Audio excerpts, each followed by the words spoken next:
तो भाई इस वाले वीडियो में जो है कीबोर्ड से रिलेटेड जो है इंपॉर्टेंट सेटिंग शेयर करेंगे। इससे पहले यहाँ पर जो है आपको कीबोर्ड निकाल लेना है। ठीक है, अपना कीबोर्ड कहीं पर भी जो है कुछ भी लिखेंगे तो वहाँ पर कीबोर्ड आ जाएगा। कीबोर्ड निकाल लेना है। उसके बाद आपको कीबोर्ड का सेटिंग बनाना है। तो यहाँ पर आपको ऊपर में जो है कुछ भी नहीं लिखेंगे तो यहाँ पर सेटिंग दिख जाएगा, जैसे यहाँ पर दिख रहा है। अदरवाइज यहाँ पर अगर आपको सेटिंग नहीं दिख रहा है तो यहाँ पर आपको जो इमोजी वाला ऑप्शन मिलता है, ठीक है, यहाँ पर ये इमोजी वाला ऑप्शन जहाँ से आप इमोजी निकालते हो, है ना।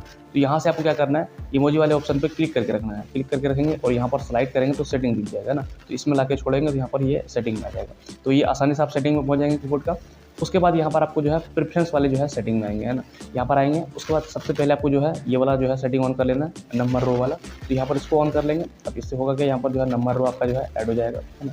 ऊपर में देखेंगे 1 से लेकर 0 तक आपका नंबर ऐड हो गया। तो यहाँ पर जो है लेटर के साथ आप जो है नंबर को डायरेक्ट यूज कर सकते हैं। बार बार यहाँ पर आपको जो है इस वाले जो है नंबर वाले में क्लिक करके आपको नंबर नहीं निकालना पड़ेगा बार बार, है ना। तो एक जो है ये शॉर्टकट हो जाएगा आपका यहाँ पर डायरेक्ट। उसके अलावा जो है और एक सेटिंग है, तो यहाँ पर इसको जो है डिलीट कर देते हैं। फिर से सेटिंग में आने के लिए यहाँ पर जो है लॉन्ग प्रेस करेंगे, सेलेक्ट करेंगे फिंगर की, तो यहाँ पर जो है सेटिंग में आ जाएंगे। उसके बाद जो है फिर से प्रेफरेंस वाले में क्लिक करेंगे। अब यहाँ पर आप नीचे आएंगे थोड़ा सा, है ना, नीचे आएंगे, नीचे से सेकंड लास्ट में आपको दिखेगा लॉन्ग प्रेस फॉर सिंबल। ये इंपॉर्टेंट सेटिंग है, इसको ऑन कर लेना है ना। अब यहाँ पर इसको ऑन करने से क्या होगा, इससे भी बैक आते हैं।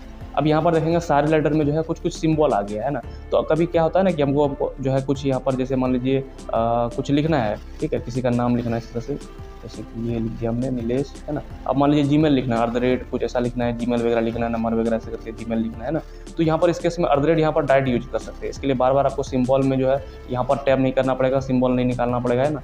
इस तरह से आपको बार बार सिंबल नहीं आना पड़ेगा। तो यहाँ पर ये जितना भी सिंबल दिख रहा है सब डायरेक्ट यूज कर सकते हैं। जैसे यहाँ पर @ है, इसको यूज करने के लिए लॉन्ग प्रेस करेंगे तो यहाँ पर देखिए @ यूज हो जाएगा, है ना। उस तरह से यहाँ पर जो है प्लस अगर यूज करना है तो यहाँ पर प्लस यूज हो जाएगा। कभी कभी क्वेश्चन मार्क यूज करना होता है तो यहाँ पर M में लॉन्ग प्रेस करेंगे तो यहाँ पर जो है क्वेश्चन मार्क आ जाएगा।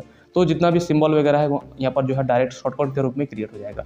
और लॉन्ग प्रेस करके आप जो है उसको यूज कर सकते हैं और सिंगल टैप में जो है उसका लेटर वगैरह यूज कर सकते हैं। तो ये जो है एक शॉर्टकट है। यहाँ पर बहुत सारा सिंबल है, जैसे कि यहाँ पर देखेंगे एंड है, इक्वल टू है, ये सब जो है लाइन वगैरह है ना, ब्रैकेट वगैरह, @ हैशटैग, डॉलर वगैरह है, प्लस माइनस, ये सब मिलेगा। जितना भी इंपॉर्टेंट और जो मोस्ट यूज होता है सिंबल वगैरह वो यहाँ पर आपको देखने को मिलेगा। तो ऐसा करके यहाँ पर जो है कीबोर्ड में यूज कर सकते हैं। और भी कुछ कीबोर्ड का सेटिंग है तो जो है वो भी शेयर करेंगे अगले वाले वीडियो में।